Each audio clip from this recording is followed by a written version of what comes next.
Mari kita berdoa. Tuhan Yesus, kami mau merenungkan firman-Mu, berkati kami, baik yang mendengar maupun yang menyampaikan. Dalam nama Tuhan Yesus kami berdoa. Amin. Nah, sidang jemaat, kita akan membaca kitab Ayub pasal 3 ayat 25 dan ayat 26. Demikian firman Tuhan. Karena yang kutakutkan itulah yang menimpa aku, dan yang kucemaskan itulah yang mendatangi aku. Aku tidak mendapat ketenangan dan ketentraman. Aku tidak mendapat istirahat, tetapi kegelisahanlah yang timbul. Rasa takut perlukah buat kita? 2 tahun lebih kita berada dalam suasana yang menakutkan karena adanya pandemi COVID-19 yang bukan saja membawa bencana kematian, tetapi juga merusak tatanan sosial, tatanan ekonomi, keamanan umat manusia. Itu kita alami dan itu menakutkan. Yang dialami Ayub pun merupakan hal yang mirip-mirip, di mana pada saat itu dia harus kehilangan keluarga, kehilangan harta benda, kehilangan kasih sayang. Dan itu yang diucapkan oleh Ayub, apa yang kutakutkan itu yang menimpa aku, yang kucemaskan itu yang mendatangi aku. Dan dulu Ayub bilang, hanya dari orang saja aku mendengar tentang Engkau, tentang Tuhan. Tetapi sekarang mataku sendiri memandang Engkau. Dan itu yang diucapkan oleh Ayub. Nah, bangsa Israel pun, meskipun mereka adalah biji mata Tuhan, umat pilihan Allah, mereka juga pernah dan sering mengalami ketakutan. Misalnya saja di dalam Hakim-Hakim pasal 6 ayat 1-6 yang dikatakan demikian. Tetapi orang Israel melakukan apa yang jahat di mata Tuhan.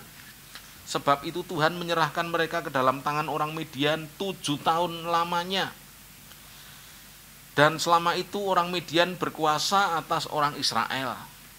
Karena kepada orang Midian itu, maka orang Israel membuat tempat-tempat perlindungan di pegunungan, yakni gua-gua dan kubu-kubu.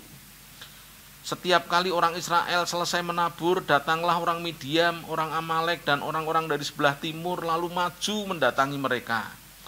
Berkemahlah orang-orang itu di daerah mereka dan memusnahkan hasil tanah itu sampai ke dekat Gaza, dan tidak meninggalkan bahan makanan apapun di Israel, juga domba atau lembu atau keledai pun tidak. Sebab orang-orang itu datang maju dengan ternaknya dan kemahnya, dan datangnya itu berbanyak-banyak seperti belalang. Orang-orangnya dan unta-untanya tidak terhitung banyaknya, sekaliannya datang ke negeri itu untuk memusnahkannya. Sehingga orang Israel menjadi sangat melarat oleh perbuatan orang Midian itu. Lalu berserulah orang Israel kepada Tuhan. Nah, di sini bangsa Israel takut terhadap bangsa yang menindas mereka dengan kejam. Selama itu mereka hidup melarat dan dalam ketakutan. Mereka hidup bersembunyi di gua-gua untuk menghindari serbuan penjara yang bisa datang kapan saja, yang bisa datang sewaktu-waktu dengan jumlah yang sangat banyak. Ini membuat mereka sadar dan akhirnya mereka berseru kepada Tuhan. Seruan di puncak penderitaan biasanya disertai dengan kerendahan hati dan kepasrahan penuh karena menyadari keadaan dirinya yang sudah tidak berdaya. Dalam sikap seperti itulah Tuhan berkenan memperhatikan umatnya, meskipun umatnya itu sudah menyakiti hati Tuhan dengan melakukan perzinahan rohani. Tuhan mendengar dan mengutus nabinya untuk mengingatkan bahwa semuanya itu terjadi karena mereka telah berbuat dosa, karena mereka telah berkhianat kepada Tuhan. Kita bisa membaca dalam Hakim-Hakim 6 ayat 7 sampai ayat 10. Nah, saudara-saudara, sering terjadi ketakutan muncul dan berkat terhambat karena perbuatan dosa kita kepada Tuhan yang kita tidak sadari. Itulah sebabnya ketika kita dalam kekhawatiran, dalam ketakutan, dalam kebangkrutan, dalam ketidakpastian, berserulah kepada Tuhan dengan segenap hati, maka Tuhan akan membuat perubahan besar buat kita. Contoh yang lain yaitu Gideon. Gideon juga pernah mengalami ketakutan. Coba kita baca Hakim-Hakim 6 ayat 11 sampai ayat yang ke-15, dikatakan demikian. Kemudian datanglah malaikat Tuhan dan duduk di bawah pohon terbantin di Ofra, kepunyaan Yoas, orang Abiezer itu. Sedang Gideon, anaknya, mengirik gandum dalam tempat pemerasan anggur agar tersembunyi bagi orang Midian. Malaikat Tuhan menampakkan diri kepadanya dan berfirman kepadanya demikian. Tuhan menyertai engkau, ya pahlawan yang gagah berani. Jawab Gideon kepadanya, Tuanku, jika Tuhan menyertai kami, mengapa semuanya ini menimpa kami? Di manakah segala perbuatan-perbuatannya yang ajaib yang diceritakan oleh nenek moyang kami kepada kami ketika mereka berkata, bukankah Tuhan telah menuntun keluar dari Mesir? Tetapi sekarang Tuhan membuang kami dan menyerahkan kami ke dalam cengkeraman orang Midian. Lalu berpalinglah Tuhan kepadanya dan berfirman, pergilah dengan kekuatanmu ini dan selamatkanlah orang Israel dari cengkeraman orang Midian. Bukankah aku mengutus engkau? Tetapi jawabnya kepadanya, Tuhanku, dengan apakah akan kuselamatkan orang Israel? Ketahuilah, kaumku adalah yang paling kecil di antara suku Manasye, dan aku pun seorang yang paling muda di antara keluargaku. Inilah yang diucapkan oleh Gideon ketika diutus Tuhan untuk membebaskan kaumnya.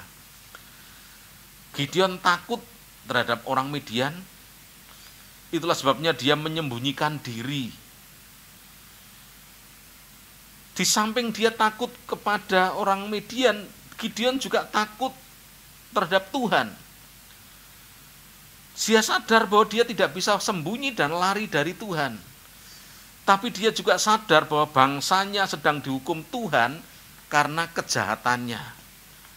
Jadi kejahatan bangsa Israel itu membuat seluruh kaumnya termasuk Gideon sendiri mengalami penghukuman. Itulah sebabnya dia juga takut terhadap Tuhan. Dan ketakutan yang berikutnya yang dialami oleh Gideon adalah karena dia menyadari bahwa dirinya tidak ada apa-apanya. Dirinya tidak bisa berbuat apa-apa untuk bangsanya. Itu yang dia takutkan. Tuhan yang mengutus, Tuhan pula yang menyertai. Kaumnya adalah kaum yang paling kecil di antara suku Manasye, ia pun paling muda di antara seluruh keluarganya. Dilihat dari berbagai segi tersebut, Gideon bukan apa-apa dan bukan siapa-siapa. Namun yang menentukan bukan kondisi Gideon, tetapi kehendak Tuhan, pilihan Tuhan. Kepahlawanannya pun bukan disebabkan karena keperkasaannya, karena keterampilannya dalam mengolah pedang, tetapi sekali lagi oleh karena penyertaan dan strategi Tuhan sendiri. Dari ketiga kisah ini kita melihat tiga sumber ketakutan.